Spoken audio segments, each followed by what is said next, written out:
is up, everybody? It has been a long week already. This is Thursday, tomorrow's Friday, and I am looking forward to it.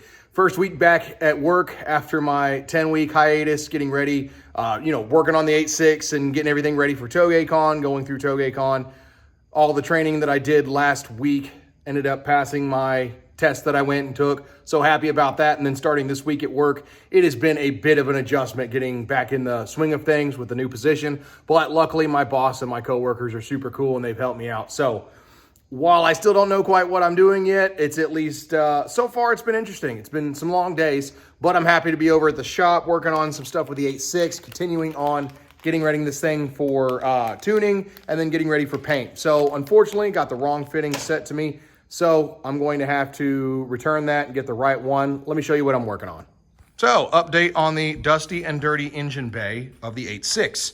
Stole the fuel pressure sensor for the 240 since it went out and then just threw that one in there just to keep the hole filled for right now. Got a fitting on the way to put the new sensor in, and then I'll be ready to rock and roll with that being buttoned back up. Then I'll be pulling this plate back off because I got to get to the balancing screws for the ITBs. I realized, not thinking about it, I need to balance these things, and that's probably why when I fired it up, between the old fuel injectors and them not being balanced, that's probably why it's running a little on the rough side. So I ordered the vacuum tool for a carburetor that also works with the ITBs. Unfortunately, realized that I pulled this out of the package, bought the wrong size one. So I'm gonna return this one and get the other size.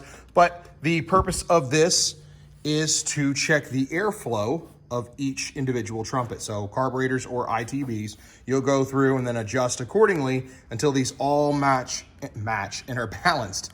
So then you've got the correct airflow for all four of your ITBs.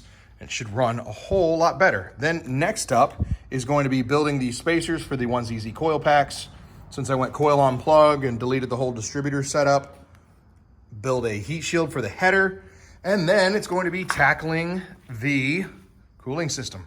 So with using the alternator and all the setup from the 20 valve, I got into a bit of a conundrum where I was not going to reach the thermostat housing. So what I did is built a setup to lay the alternator over a little bit, just extend it over, and then came up with this little 90-degree setup here that'll go onto the factory thermostat housing and set just like that, and it will wrap around the backside of the alternator and be out of the way.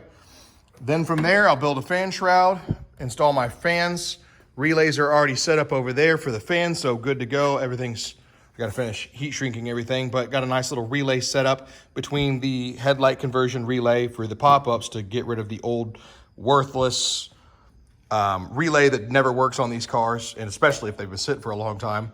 Swapped over to your conversion setup here, and then got my fan relays.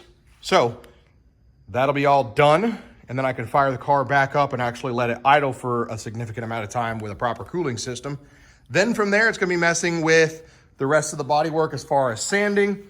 Just need to do the last bit of sanding over the car, sand down the body kit, and then take it over to Daniel and Justin where they will paint this thing and it will be nice and pretty.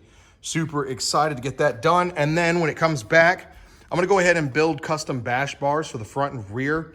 Since the old guards are not gonna work with the aftermarket fiberglass bumpers, might as well go ahead and just build a nice bash bar setup so it has protection just in case anything happens or I bump into something, I'm not damaging the car. Now that you have the update on the 8.6, let's talk about the other headache that I own, which is the JGTC MTRx7 build that I decided to slide back in the shop. So if you're not aware of it, it is a K-Series Skunk 2 Ultra Manifold. It's going to be turbocharged. It's currently using a PMC adapter kit with a CDO Nissan 6-speed. I've decided to change that.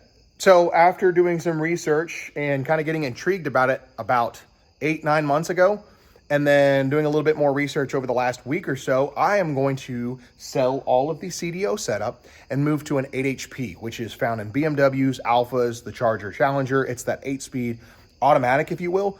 They make aftermarket TCUs for this thing that allow you to control every dynamic of it, including basically electronically disengaging everything like it's a clutch. So you actually have a drive-by-wire setup for a clutch pedal.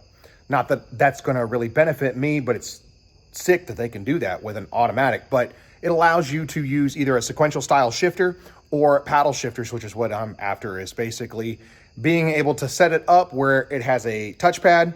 You click park, reverse, neutral, drive, or manual, and then you can select through your manual modes and go to paddle shifters and instantaneously shift up and down through the gear range from 1 to 8 and have full control of it, and basically almost have like what you do in your cup cars. It's pretty insane. I mean, it's not exactly like your big multi-$1,000 transmission setups for race cars, but I mean, for what I'm going to be doing, it'll roll through the gears really well. Some of the videos I've watched on YouTube are absolutely insane. You should check out the video clip of the 2J 8HP BMW that Drift HQ has. In fact, let me put that video in here. Watch this thing.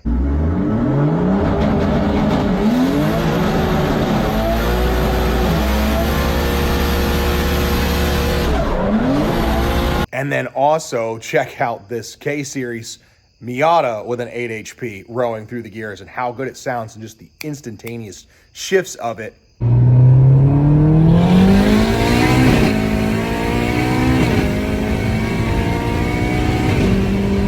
It makes me want to do the exact same thing with this car. And since it's going to be uber wide bodied, 80-inch wing, full race car of a JGTC themed build, why not go ahead and have an 8-speed that I can row the gears through? So I'm going to sell all the CDO stuff and the PMC adapter, and PMC actually makes an adapter for that transmission. Then I just need to decide if I'm going to use CAN TCU, Turbo Lambic, or Max ECU and be able to control both. Hit up Forrest, asked him his opinion, if he had any inputs. He was super helpful, just because I'm a firm believer in don't be a headache to your tuner. So if you've got somebody you're going to use as a tuner, hit them up, ask their recommendations as far as standalone setup, and whatever they recommend, go with. So I hit up Forrest. He thought the 8 HP was a great idea. So that's what I'm going to go with. And yeah, it's a little bit more complicated to the build, but since I'm not trying to build this car in 3 months, in fact, I'm actually trying to get it done in a year, I've got time to be able to swap everything over. So yeah, it's going to be pretty sick. I'm super excited about it. Car's got a long ways to go. It's got a lot of potential, but you know, motor mounts are built, and it should be really sick when it's done. I'm super excited about it. So with that being said, guys, I am exhausted. It's been a long day. It's been a long week. But I will get some progress done this weekend and give you guys more updates. Thank you for watching, and catch up with you guys later. Bye.